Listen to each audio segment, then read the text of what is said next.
Welcome to this week. As you guys know, I am traveling. So this week's lecture is going to be online. So this week we're going to talk about Module 8. So we'll learn some new stuff with JavaScript. And so how the lecture will do is I'll do the lecture, and I'll have a separate video that will be just me showing you how to do the modules for the week with the different JavaScript that we're utilizing. So I have a temporary site set up, just walking through some of the code, and then there'll be an assignment that applies to that as well.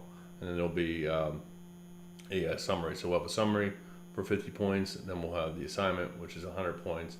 Then you'll have a discussion to go along with that, which is 50 points. That's 200 points right there. So it should be straightforward. If you have problems or questions about the assignment, you can set up a meeting with me this week potentially.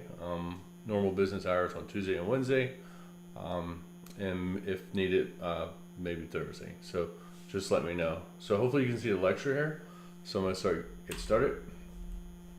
All right. So we're gonna talk about scripts. We're gonna talk about ways to comment source code. So there's a couple different ways, and we'll talk about that, and we'll talk about different events. All right, placing scripts. All right, so traditionally we have learned at this point about how to put our JavaScript in an HTML file. So the majority of the stuff that we do in class, I have you guys do the script. So we do the script in the HTML, or we'll set up a .html file and then we'll do the script in it, or we'll do script where source equals text JavaScript. So now we're gonna talk about a different way. And this way is not saying what I've showed you is the wrong way, but if you get a job in the field, this industry, this will be the way that you want to go. So if you look at my diagram here, I showed you here, I have my project up and running. I have home.html, which is my website. And I have, over to my left there, I have something called fnalerts.js. So that right there tells me it's a function, and it's a function for alerts, and .js is the extension for JavaScript, which we know. This is the way that you should have it. So we have the HTML file, as you see here where the arrow is pointing up. We have JS is beginning to be called an HTML file. So what we're doing here is we're calling a script source equals this guy right here. And all that means is in your source code, whatever gets called, whatever you have over here in your JavaScript, then it'll display on the screen the way that you want it. This right here is very important, and it also is easier. As you notice here, your HTML is nice and clean. So this is an approach that we're going to do in the course in this week. So going back to this, when we show you that there is a JavaScript file, and the JavaScript file has a .js and an HTML file, now we kind of go over here and I'm showing you how the script works. So now it's a .js file, and we have the script. We have our function here, and we've already talked about functions in the course. But as you see here, I put two different functions. This is typically how you would want to have your JavaScript set up. So you can put all the code you have here in your JavaScript, and it makes it easier for when you're debugging and going back and modifying for maintenance purposes or whatever the case is. It makes it a lot easier. So that's kind of what we're trying to do here.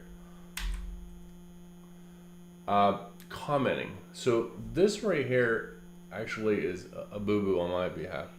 So this would not work in HTML. So if we ran this, what would happen is this information would actually display on the screen. So what we would want to do is we want to do a less than sign, exclamation mark, 2 dashes, then put our information in there, and then we wanted to finish it up with -- greater than sign. And I'll show you that in the lab, not a big deal.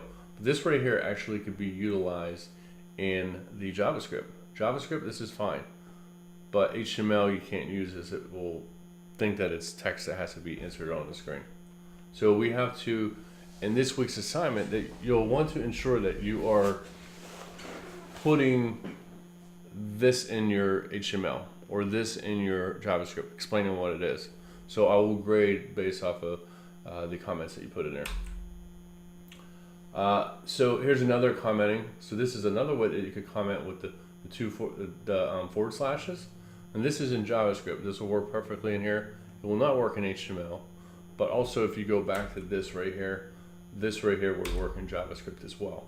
So this week when you do your assignment, anything that you write in JavaScript, I want to see some comments. So there'll be some points based off of that. This is usually where I ask any questions, but at this point, you know how to reach me. Moving on. So now we're talking about event links. So what is an event link?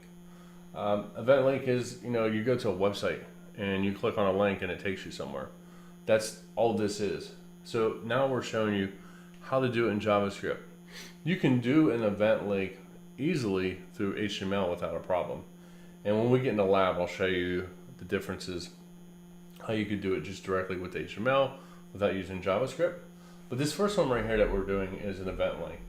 So we're using the less than a href, which is the hyperreference, equals. Now you notice here in the reference we're putting a pound sign here, or a hashtag. That basically means that when we click on that link, it's not going to go anywhere directly. If we were using HTML and just using this minus the onClick, then it would go to our link. But what we're trying to do here at this point is we're trying to utilize JavaScript to create an alert message. So once again, going back to things that we've learned in the class, we've learned how to do alerts. So what we're going to do here is when we click the button, then the alert's going to come up. Before, at this point, we've only developed where we wrote a page and did an alert. Once the page ran, the alert came up. But in this case right here, this is like an action event. User clicks the button, clicks the link, and something comes up. The other one is the event link. So here's another one. This one right here will not work. So as you see here, I have href or hyperreference. I'm referencing the command, the function within the reference, and it doesn't know what to do with that. It's just going to display that. And this is onClick alert. So that right there is not going to work. And then lastly, this is another way. This one right here will work. So we are using it this way, but we're doing the onClick and we're describing a variable in here, and then we're using an alert. So this one right here is a little bit different, and it does work. So these are 3 different event links, and we'll write those in our code. Moving on. So the lecture is pretty quick. This is just this lecture is just to kind of go over, to give you a basic understanding, something to use is to focus on when you're doing your assignments. But you also have the lab as well. So this right here is your button. You have your normal button. So you have an input type equals button, and then you have a value, submit. So what the value is, it's the text that is displayed on the button. So whatever value you put here, that's what your the text that you'll see on the button. The onClick, once again, we're just doing the same thing right here that we did on this. Instead of doing a link, we're doing a button. So now when they click the button, the alert pops up and says, hello students. Look at the large buttons. So now what we're doing here is we're adding an image, and we'll show you how to do this. We're going to add an image into our source code, and then when they click on it, the alert will say 9021 is back on in 2019. So that will be the first option. So it's just a button that pops something up. Just pretty straightforward. So it's actually what it does is I use in this case I use an image. So the image is just an image. When I click on it, the alert will be popped up. So it's like an action event, a hotspot, something along that lines. This right here calls the function. So this does the same thing as this, but this now is getting a little bit more trickier. So what we're doing here is we're going back to this, and it's like we have a function. It calls that function. That function does the alert, and then it pops up. Okay, so that's how that works. So that is about event links. That's about buttons.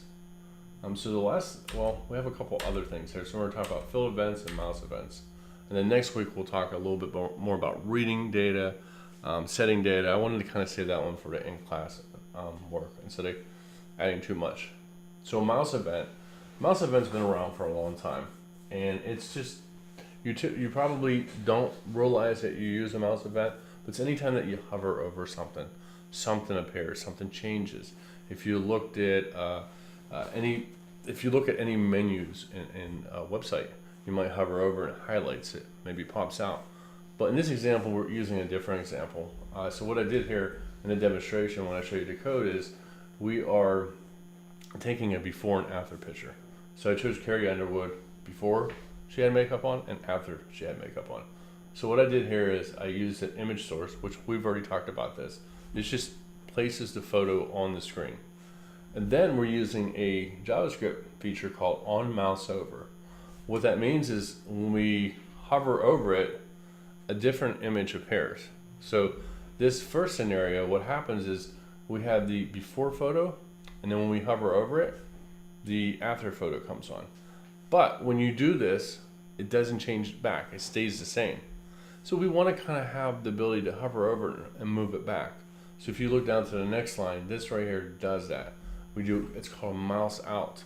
And what mouse out does, it provides us the ability to go back to the previous image. So you'll see that when we do the demo. And when you guys do your homework assignment, you'll use something different. And lastly, I think it's the last part, yeah. So this right here is the fill events. This one is very interesting. So when you do your assignment, I'm gonna have you guys do multiple fields, not just one. This one here I use an email. So there's two different things happening here. The first one is using input type equals text. We're doing a size. The size is the maximum amount of characters that could be in that text box. So in this case, we're saying that the email can only have 30 characters in it. If it exceeds 30, it's not going to work. On focus is a feature. It's more or less a CSS feature, but it's a JavaScript feature. What it does is on focus allows us to focus directly on that text box. And what we're saying is this being the current object, style, we're talking about style being, style is just another term for cascading style sheets that you will learn in advanced programming. Then we're using background color, which is a HTML thing. What we're doing here is when we click on the text box, the background will change yellow, okay? And that makes it easier when you're filling out items, when everything's white and stuff like that.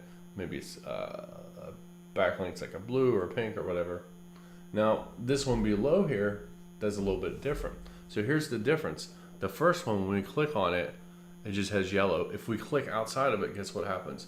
Nothing, it stays the same. The code below that, what it does is once we jump out of it, it goes back to the previous image, previous color, which is yellow, and or white or whatever the case is. So you could do that either way. And we'll talk about later on, we'll talk about how we can throw error messages. If you didn't fill out something right, we could change it to like a light pink, saying that, hey, you know what, that needs to be filled in, and so forth.